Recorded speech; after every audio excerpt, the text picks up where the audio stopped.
Assalamualaikum warahmatullahi wabarakatuh. Halo anak-anak, berjumpa lagi dengan Pak Rofik. Pada kesempatan kali ini, kita akan belajar pada pembelajaran pendidikan agama Islam tentang macam-macam najis dan cara mensucikannya.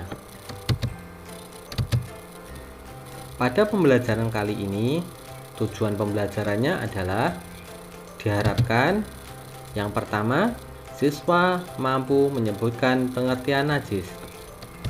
Yang kedua, siswa mampu menyebutkan macam-macam najis. Yang ketiga, siswa mampu memahami tata cara membersihkan atau mensucikan najis. Yang keempat, siswa mampu mempraktikkan cara membersihkan atau mensucikan najis. Dan yang kelima, siswa mampu mempraktikkan dan menghafal doa masuk dan keluar kamar mandi.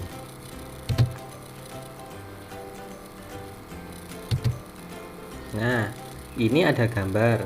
Gambar apa ini? Ya, ini adalah gambar orang yang sedang mengerjakan sholat. Syarat sah sholat, salah satunya adalah bersih dan suci dari najis dan hadas, baik badan, pakaian, maupun tempat. Apa itu najis? Pengertian najis.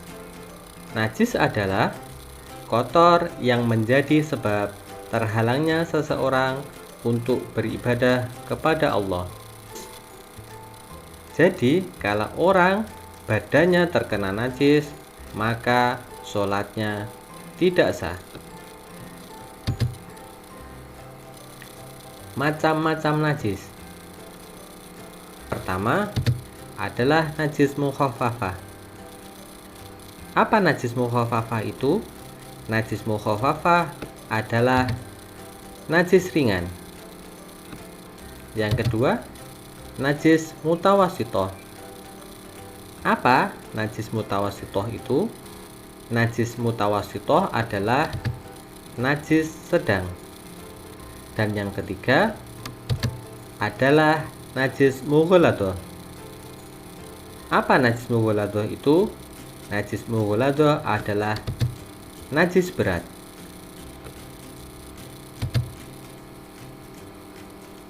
Contoh-contoh najis.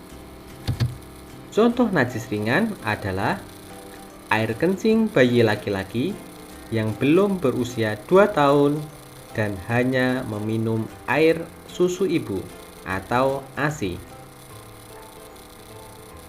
Contoh najis sedang adalah air kencing manusia atau binatang, kotoran manusia atau binatang, muntah, darah, dan bangkai. Contoh najis berat adalah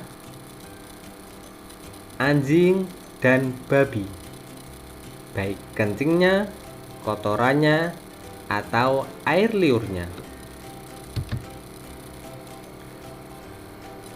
Sebelum masuk pada pembahasan berikutnya, di sini ada kuis. Yang pertama adalah darah. Darah tadi termasuk najis apa? Silahkan dijawab. 3, 2, 1. Darah termasuk najis sedang. Gambar yang kedua yaitu gambar air kencing bayi laki-laki yang berumur belum 2 tahun dan hanya minum ASI. Termasuk najis apa? 3, 2, 1. Ya, air kencing bayi laki-laki yang belum berumur 2 tahun dan belum minum selain ASI termasuk najis ringan. Yang ketiga, kotoran hewan. Termasuk najis apa? Silakan dijawab. 3, 2, 1. Kotoran hewan termasuk najis sedang. Sekarang gambar yang keempat berkaitan tentang anjing. Termasuk najis apa? Silahkan dijawab. 3, 2, 1. Ya, yang berkaitan tentang anjing termasuk najis berat. Gambar yang kelima yaitu bangkai hewan termasuk najis. Silahkan dijawab. 3, 2, 1. Bangkai termasuk najis sedang. Yang terakhir ada hewan babi. Yang berkaitan dengan babi termasuk najis apa? Silahkan dijawab. 3, 2, 1. Ya, termasuk najis berat. Anak-anak, kalian sudah mengetahui jenis-jenis najis dan contohnya. Sekarang kita lanjutkan kepada pembahasan selanjutnya, yaitu tentang cara mensucikan atau membersihkan najis.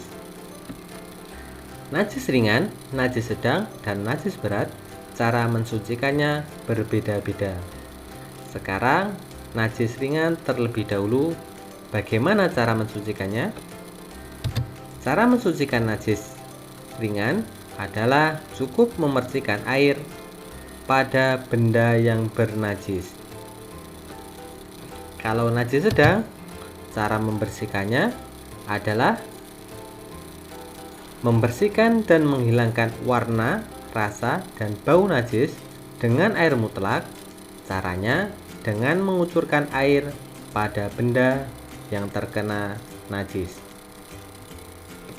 Selanjutnya, najis berat. Cara membersihkannya adalah benda yang terkena air liur dan bulu basah anjing dan babi harus dibersihkan dengan mengucurkan air mutlak sebanyak 7 kali. Salah satunya dengan air bercampur tanah.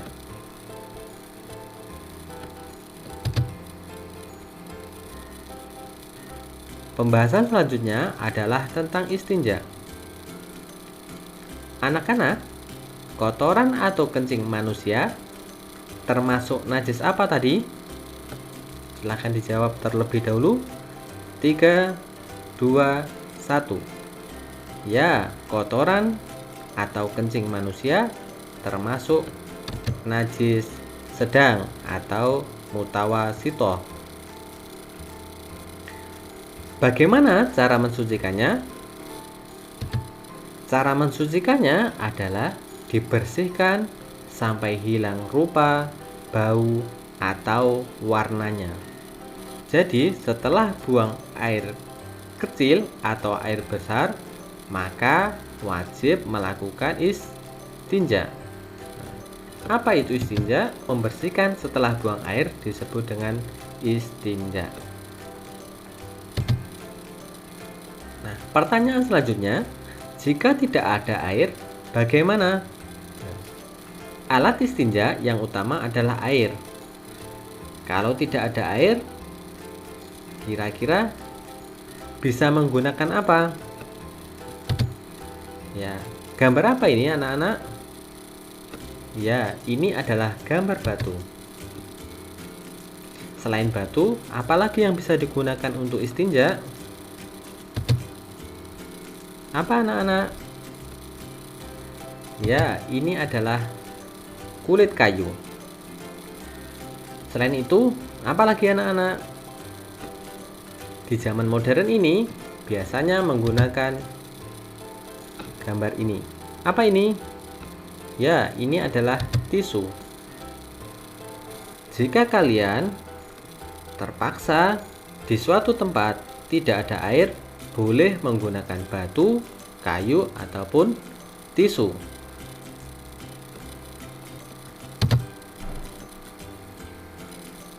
Selanjutnya, doa masuk dan keluar WC. Yang Pak Guru tunjuk ini gambar apa anak-anak? Ya, gambar masuk WC. Masuk WC, doanya bagaimana? Coba dibaca. Doa masuk toilet. Allahumma inni a'udzubika minal khubuthi wal khaba'ith, yang artinya, wahai Tuhanku, aku berlindung kepadamu dari kejahatan setan laki-laki dan perempuan. Selanjutnya, gambar apa anak-anak ini? Ya, ini adalah gambar keluar WC. Bagaimana doanya? Doa keluar toilet, silahkan dibaca. Alhamdulillahilladzi azhaba annil adza wa afani. Segala puji bagi Allah yang telah menghilangkan penyakit dariku dan menyehatkanku. Mungkin sebagian dari kalian sudah hafal. Bagi yang belum hafal, silahkan dihafal dan dipraktekkan dalam kehidupan sehari-hari. Untuk tugas di rumah, coba perhatikan di lingkunganmu benda-benda yang termasuk najis dan golongkan sesuai tingkatan najisnya. Silahkan dibuat, tugasnya dikumpulkan dan dikirim ke WA Pak Guru. Nah, pada hari ini kita telah belajar tentang najis. Tadi di pembahasan pertama, jika seseorang melakukan sholat harus bersih dari najis dan hadas. Pertemuan yang akan datang, kita akan membahas tentang hadas dan cara mensucikannya dengan wudhu. Silahkan anak-anak dipelajari hadas dan cara mensucikan dengan wudhu, dicari buku bacaan yang berkaitan dengan tersebut. Untuk pertemuan hari ini, Bapak akhiri cukup sampai di sini. Semangat belajar. Semoga ilmunya bermanfaat dan tetap jaga protokol kesehatan. Terima kasih dan sampai jumpa di lain kesempatan.